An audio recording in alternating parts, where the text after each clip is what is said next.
Pappu school की पढ़ाई में पास हो चुका था। अब वह गृहस्थी जीवन की पढ़ाई भी पास करना चाहता था। इसलिए वह अपने माँ बाप की पसंद की लड़की से शादी कर लिया। उसकी पत्नी बहुत सुंदर और सुशील थी। धीरे धीरे पप्पू अपनी पत्नी से बहुत प्यार करने लगा था।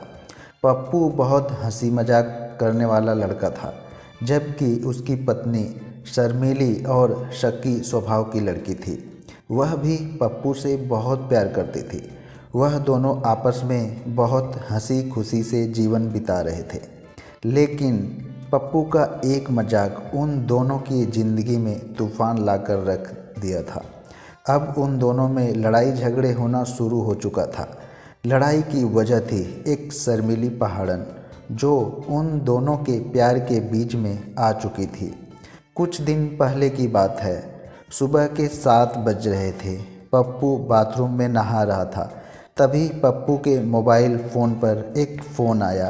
पप्पू बाथरूम में था, इसलिए उसकी पत्नी फ़ोन को उठाने के लिए आ चुकी थी। उसने देखा कि फ़ोन किसी शर्मीली पहाड़न के नाम से था। वह जैसे ही फ़ोन को उठाना चाही, तब तक पप्पू बाथरूम से नहाकर आ चुका था और वह फ़ोन को अपनी पत्नी के हाथ से एक झटके में छीन लिया और फ़ोन को कट करते हुए शर्मीली पहाड़न के नंबर को डिलीट कर दिया। राजू की इस हरकत को देखकर उसकी पत्नी को बहुत आश्चर्य हुआ। उसने राजू से पूछा कि यह शर्मीली पहाड़न कौन है। पप्पू अपनी पत्नी को प्यार में जलाना चाहता था। वह अपनी पत्नी के साथ एक प्रैंक करना चाहता था, इसलिए वह कुछ भी उत्तर नहीं दिया और मौन धारण कर लिया। जब पप्पू ने कुछ भी जवाब नहीं दिया तो उसकी पत्नी ने दोबारा पूछा कि तुम मुझे जल्दी बताओ, यह शर्मीली पहाड़न कौन है? तुम्हारा उससे क्या रिश्ता है? मेरा दिल जल रहा है। मैं जानने के लिए परेशान हूँ। मेरे पीठ पीछे तुम न जाने क्या क्या गुल खिला रहे हो। उधर पप्पू मजाक के मूड में था, इसलिए वह बोला कि शर्मीली पहाड़न एक लड़की है जो शिमला में रहती है और उससे मेरी मुलाकात जब मैं पिछले महीने ऑफिस के काम से शिमला गया था तभी हुई। हम दोनों ने एक दूसरे के साथ खूब समय बिताया है। पप्पू की सारी बातें सुनकर उसकी पत्नी की आंखें भर आई और वह गुस्सा होकर बालकनी में चली गई। पप्पू भी पीछे पीछे बालकनी में पहुंच चुका था और वह अपनी पत्नी से बोला कि मैं तो मजाक कर रहा था, लेकिन तुमने तो दिल पर ले लिया। पप्पू उसको सारी सच्चाई बताया, लेकिन उसकी पत्नी का गुस्सा शांत नहीं हुआ। उस दिन से उसकी पत्नी उससे रोज़ लड़ाई झगड़े करना शुरू कर दिया था। अब वह पप्पू को रोज़ ताने कसा करती थी कि तुम्हें अब मेरी क्या ज़रूरत है? तुम्हारी ज़िंदगी में तो शर्मीली पहाड़न आ चुकी है, उसी के पास जाकर रहो। पप्पू अपनी पत्नी को रोज़ समझाता कि ऐसी कोई बात नहीं है, तुम मुझे गलत समझ रही हो, लेकिन उसकी पत्नी ने उसकी एक न सुनी। वह उससे एक ही बात कहती थी, अगर तुम गलत नहीं थे तो नंबर डिलीट क्यों किया? पप्पू अब रोज़ की लड़ाई झगड़े से परेशान हो चुका था। वह अपने इस मजाक के लिए मन ही मन पछताने लगा था। धीरे धीरे दोनों के बीच लड़ाई झगड़े इतना बढ़ चुका था कि एक दिन पप्पू की पत्नी नाराज़ होकर अपने मायके चली गई, जिससे दोनों अलग रहने लगे। अब दोनों में बातचीत भी बंद हो चुकी थी। दोनों एक दूसरे से बहुत प्यार करते थे, लेकिन गलतफहमी की दीवारें इतनी ऊंची हो चुकी थी कि दोनों के चेहरे ढक गए थे। अब पप्पू का प्रैंक अधूरा रह चुका था और अब उसके पास पछताने के सिवाय कुछ नहीं बचा था।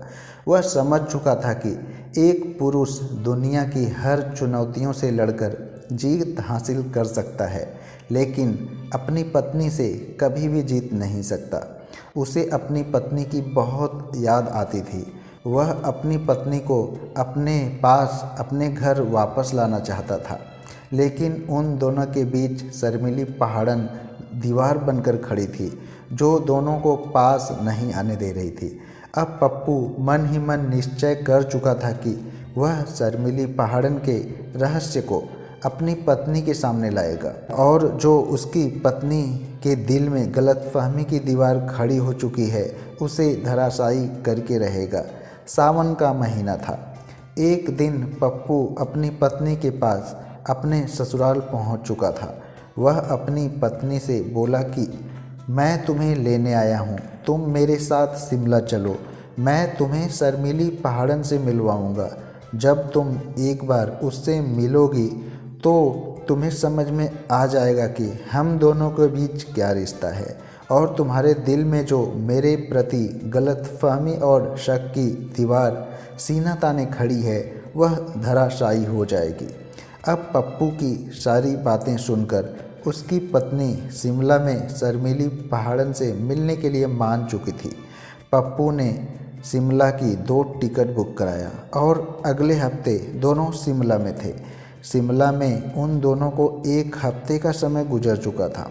दोनों पूरा शिमला घूम चुके थे, लेकिन अब तक पप्पू ने अपनी पत्नी की मुलाकात शर्मिली पहाड़न से नहीं कराई थी। तो उसकी पत्नी ने बोला कि अब शिमला से अपने घर दिल्ली जाने का समय हो चुका है, लेकिन अब तक तुमने मुझे शर्मिली पहाड़न से नहीं मिलवाया, बस तुम मुझे 1 हफ्ते से बेवकूफ़ बना रहे थे। अपनी पत्नी की बातें सुनकर पप्पू बोला कि नहीं जाने मन, मैं तुम्हें शर्मिली पहाड़न से ज़रूर मिलवाऊंगा। मैं अपने वचन से कैसे मुकर सकता हूँ, थोड़ा धैर्य रखो। जब हम दोनों कल शिमला से दिल्ली वापस लौटेंगे तो इस बार बस से चलेंगे। उसी बस में शर्मिली पहाड़न भी दिल्ली चल रही है। तुम बस में ही उससे मिल लेना और उससे दिल खोलकर मेरे और उसके बीच रिश्ते के बारे में सवाल पूछ लेना। अब पप्पू की पत्नी शर्मिली पहाड़न से मिलने के लिए बेताब हो चुकी थी। अब उसे बस इंतज़ार था बस स्टॉप पहुंचने का। अगले दिन शाम को वह पप्पू के साथ बस स्टॉप पहुंच चुकी थी। प्लेटफॉर्म पर दिल्ली जाने के लिए एक बस खड़ी थी। वे दोनों बस में बैठ चुके थे। बस में बैठने के बाद पप्पू की पत्नी पूछती है कि कहाँ है शर्मिली पहाड़न। तो पप्पू ने बोला कि आओ चलो मेरे साथ, मैं तुम्हें शर्मिली पहाड़न से मिलवाता हूँ। वह अपनी पत्नी को लेकर बस से नीचे उतर चुका था और वह बस के पीछे की तरफ जा चुका था। बस के पीछे बड़े अक्षरों में लिखा था शर्मिली पहाड़न, शिमला टू दिल्ली। उसी को अपनी पत्नी को दिखाते हुए बोला कि यह बस ही मेरी शर्मिली पहाड़न है जो मेरे साथ दिल्ली जा रही है। उस दिन जो मेरे मोबाइल पर शर्मिली पहाड़न का फ़ोन आया था वह इसी बस के मालिक का था। उनकी सभी बसों पर शर्मिली पहाड़न लिखा है। मैं तुम्हें शिमला घुमाना चाहता था, इसलिए मैंने टिकट बुक करने के लिए उनको फ़ोन किया था, लेकिन उन्होंने फ़ोन नहीं उठाया था। लेकिन जब मैं बाथरूम में था तो उनका फ़ोन आया और तुमने फ़ोन में शर्मिली पहाड़न का नाम देख लिया था, क्योंकि मैंने उनका नंबर शर्मिली पहाड़न के नाम से सेव किया था। इतना सुनते ही पप्पू की पत्नी हंसते हंसते पप्पू की बाहों में गिर चुकी थी और मुस्कुराते हुए बोली, मुझे माफ़ कर दो, मैंने जो तुम्हें गलत समझा और तुम पर शक किया। दोनों शर्मिली पहाड़न के साथ दिल्ली वापस लौट चुके थे और हंसी खुशी अपना जीवन बिताने लगे थे। दोस्तों, यह कहानी लिखने की प्रेरणा मुझे तब मिली जब मैं एक दिन ऑफिस से शाम को घर अपनी कार से लौट रहा था तो मेरी कार के आगे एक हिमाचल प्रदेश परिवहन की बस थी, जिसके पीछे बड़े अक्षरों में लिखा था शर्मिली पहाड़न, शिमला टू दिल्ली। दोस्तों, यदि यह कहानी आप लोगों को पसंद आए तो इसको लाइक शेयर ज़रूर करिएगा और मेरे चैनल को पहली बार देख रहे हैं तो चैनल को सब्सक्राइब भी करिएगा। फिर मिलते हैं नेक्स्ट कहानी में, तब तक के लिए जय हिंद, वंदे मातरम।